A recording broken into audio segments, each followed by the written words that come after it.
Hi, Steve Gamache with the Chef Knives to Go Quick Look product video, and we are going to look at the Kurosaki handled or Japanese handled R-2 Gyuto 210mm knife. This line of knives has a core steel of R-2 powdered metallurgy stainless, and I didn't have the heat treat stats at the time, but I looked on the site just I think yesterday, and I thought I saw 62 to 63 Rockwell for these as far as the core steel. And the construction is a stainless cladding over the top of that core steel on either side for a three-layered sandwich. And we'll get a look at it, but this cladding has a really interesting geometric pattern in it. And it's pretty polished, so it's going to reflect a lot in the lighting here, but it's a little hard to tell, but you can kind of see the cladding line where the core steel shows through at the edge. So it is an all stainless blade, which is really cool. The weight on the knife is quite light, 147 grams, 5.2 ounces, and especially so given that the handle is a little bit heavier than some of the lighter Howood handles. The blade length is about 215 on this sample from tip to chin, and these will all vary a little bit from knife to knife. Overall length about 14.2 inches. The spine thickness right above the chin area right here is about 3.4, but we thin out pretty quickly down into the 2-ish range. And then we hold most of that. It doesn't have a lot of distal taper, but it tapers off with the grind here towards the tip. And the height on this is 47mm back here at the heel chin area to the spine.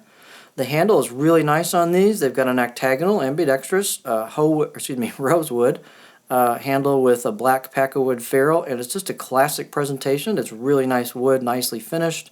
The size is about 3 inches circumference right here, so it fits the knife really well.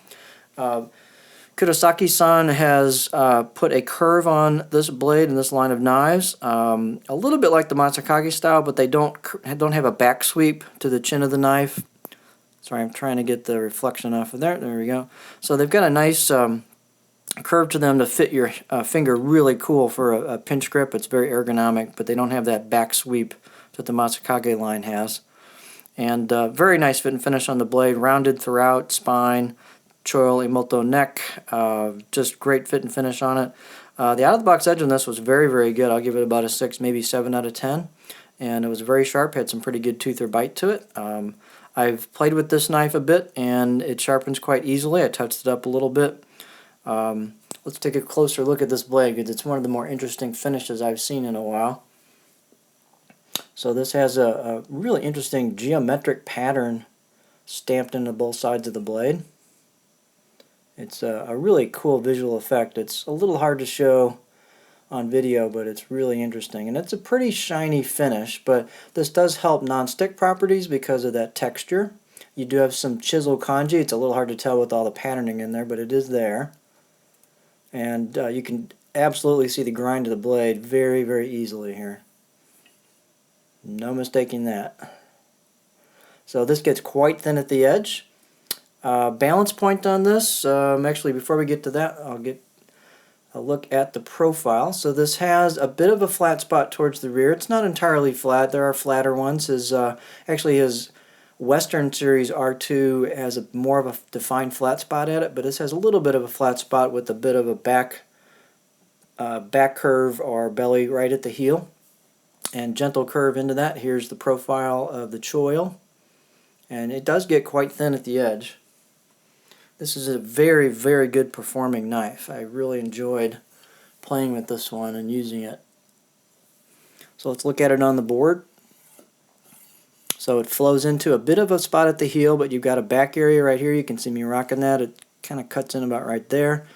You got, again, a bit of a flat spot about right there to there on the knife, and then we flow into the belly towards the tip. I can't get real high on this particular knife without digging the tip in. You could probably adjust that a little bit with sharpening the tip and raising that angle a little bit, but I'm only getting about right there before I start digging the tip in, so it's not going to rock way up here. But again, it's got a little bit of a flatter profile towards the rear of the knife. It's very smooth on the board. Balance point on this blade is, for me, slightly behind my pinch because the handle's a little bit heavier, and this blade is definitely pretty thin for the hammered style of blade that it is, but my balance point's about right there. My pinch grip, actually I should say it's pretty close to that, but it's got an extremely nimble feel on the board because the handle's a little bit heavier, and I was very surprised out of the box how light it felt. And I do mean to tell you, it doesn't have a huge amount of distal taper, but this thing flows through like onions, just about as good as my Takamura R-2, which is a very, very thin knife. It's thinner than this, and this flows through product really well. I was highly impressed with that. It's a really cool blade. So awesome fit and finish, great pattern on it, very, very light and nimble. I have not handled the 240. Hopefully that has just a little more weight to it, because this is a very light blade. If you like a little mastier blade, this might be too light for you, but a beautifully crafted knife, and it's a great performer. So Kurosaki R-2 wah-handled Gyuto 210mm knife.